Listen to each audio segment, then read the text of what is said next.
Of new information about the January 6th reveal that this week, including the news tonight, the former President Trump tried to call a member of the White House support staff who was talking to the January 6th committee. And with all this information coming out, questions growing about what is happening at the DOJ. Joining me now, Democratic Senator from Minnesota, Amy Klobuchar. She is a member of the Senate Judiciary Committee. Good to see you. Thanks for joining. Thanks, Don. Good to be on again. We have a lot to discuss, but I need to get your reaction to this new news tonight about, Trump placing this call to the staffer, someone who he would not, usually communicate with, someone who could corroborate parts of Hutchinson's testimony. Does the DOJ need to speak with them?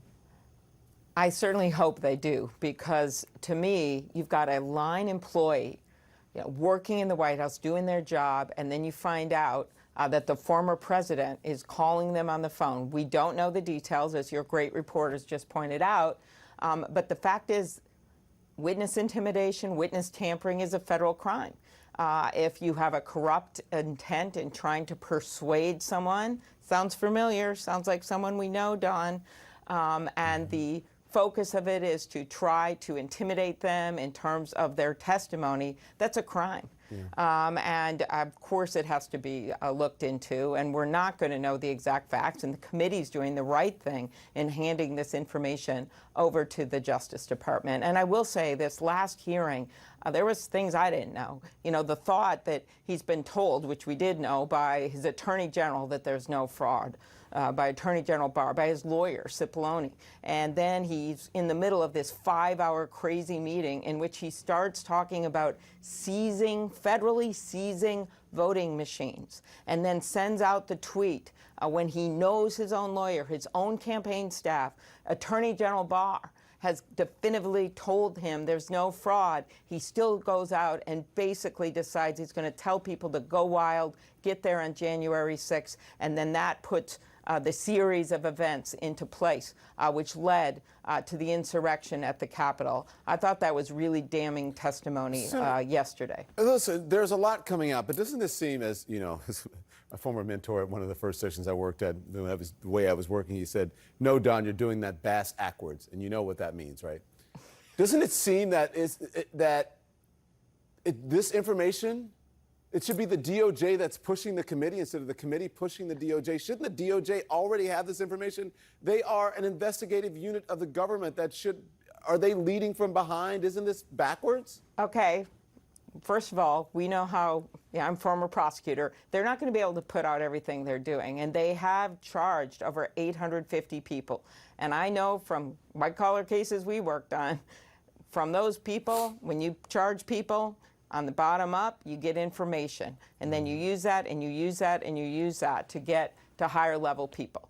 And so, unfortunately, we don't know everything they're doing, but what we do know is both things have to act in concert, in my mind. You've got the investigations going on, and you've also got a public hearing, a reckoning. So I think a lot of people thought, oh, this is over, we don't want to hear about this again. And instead, I think very clearly this committee, out of the House, bipartisan committee, has made it really clear why this still matters to our democracy. While Donald Trump is still out there endorsing candidates, and it's more and more people are learning this. They already had issues with him. We've seen this in the polls. We saw that in that Georgia Senate race way back, where the people had it with him and voted for two incredible Democratic senators in Ossoff and Warnock.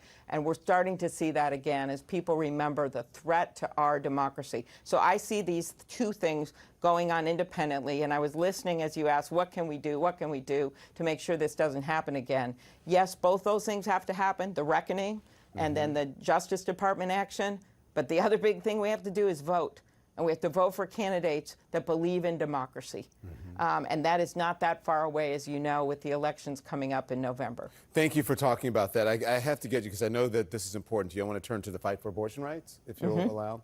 The Columbus Dispatch, I think it was a Post-Dispatch before, reporting that a man has been arrested and charged in the rape of a 10-year-old girl who needed to go to Indiana for an abortion. Now, after President Biden referenced this case in a speech, right-wing voices for days said that it wasn't real, right?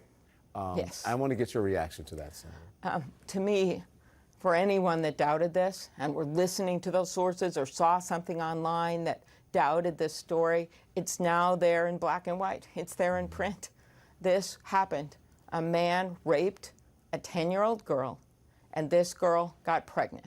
And so what kind of country are we living in right now where you require a 10-year-old girl, because of this Supreme Court, because of justices that Donald Trump put in place, because of extremist justices that were put on that court, what kind of life do we live in right now where this 10-year-old girl had to go to another state to get an abortion? I think the vast majority of Americans who already know, 80% of them support codifying Roe v. Wade into law, 70, 80%, depending on what the numbers are.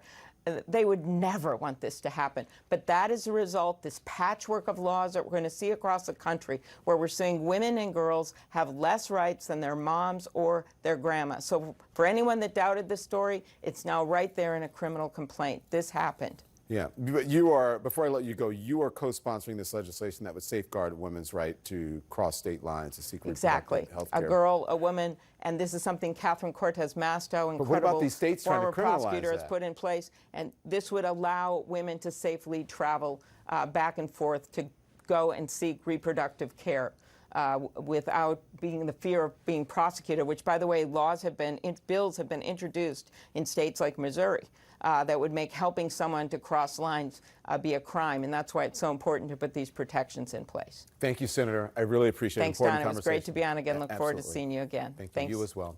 More to come on the news that the former president tried to call a member of the White House